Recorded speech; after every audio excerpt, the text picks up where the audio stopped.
We got George Howe here, and George, can you tell us about your little adventure down below the bluff on the search and rescue mission? You bet. Some of you probably know that I'm John Howe's brother, and I'm one of the people that live up here on Great Spirit Bluff and have been enjoying the Raptors for many decades.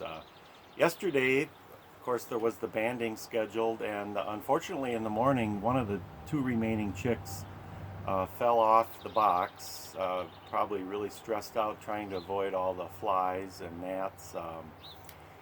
And I figured I better go down below and look because a couple years ago we had success. I went down at the base of the cliff and found a chick that had jumped, and we ended up being able to save it. So thought I'd better try it because these chicks were really young, and it would have had to. The parents would have had to take care of it down there in the woods for weeks, and there's a lot of predators roaming the ground. So I went out to the overlook and went down to the left around the rock face and tried to stay as close to the base of the rock face as I could. It's really nasty jungle down there of vines and trees and poison ivy, and it's just about as hard to fight your way through the brush as it is to stay up on little ledges and footholds because it's a steep slope, that's almost vertical below that rock. And but I kept working my way under the rock face, and it was a lot of free climbing, holding on to stone and little trees and stuff. And as I got over closer below the nest box, I looked over on this ledge and I could see a little bit of white, and I thought, oh my God, I'm in luck. That's possibly a chick. But there was a lot of brush and stinging nettles and things in the way. But I got over there close, and sure enough, it was a chick, and I felt really lucky that I found it that soon. So I got close. I didn't want to scare it because it was right on a ledge where if it jumped off, it would have rolled another 40 feet downhill probably, and who knows if I could have got to it. So I just got close, and then when I was about a foot away, I grabbed it quick, and I examined it. It looked like no broken bones or any problems from the fall.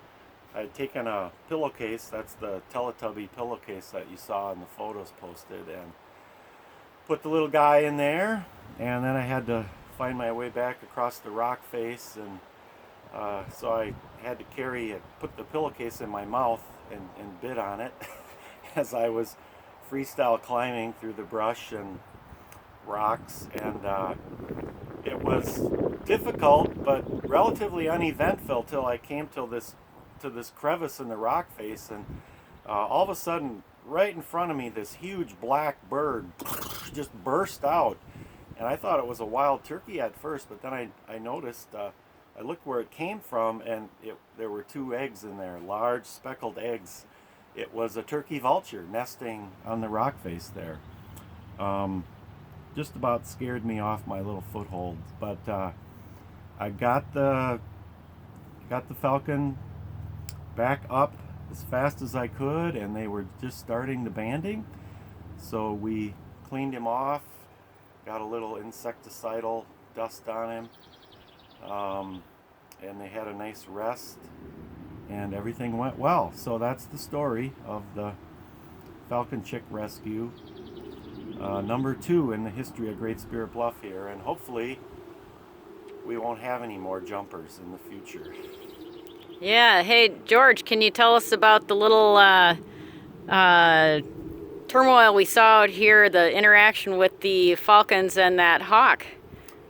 Oh yeah, had a amazing display of the falcons chasing away a resident red-tailed hawk that got a little bit too close.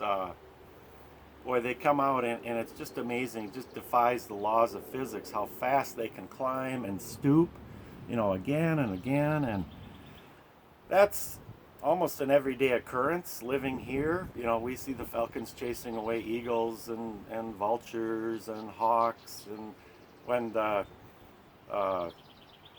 in the fall and the spring, when there's many thousands of raptors migrating through the area that don't know the area, that's when the falcons are really busy. And of course, the resident hawks that live here, they get wise to it, and they're not going to take them on. But this one yesterday, I don't know if it was a young hawk or visiting from an area, but yeah, that's incredible. And They were sure giving it a hard time. yeah, They looked like they were diving at it about 20 times. yeah, Almost.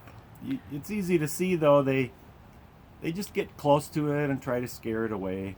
You know, they don't injure or kill anything out of, usually unless they're going to eat it.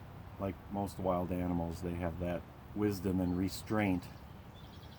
So yeah, it was a beautiful day yesterday, like it usually always is here on Great Spirit Bluff. We're very lucky to have this, and we believe that the way you show your thanks for being blessed is to share it with others, and that's why we do all we do, John and I and family.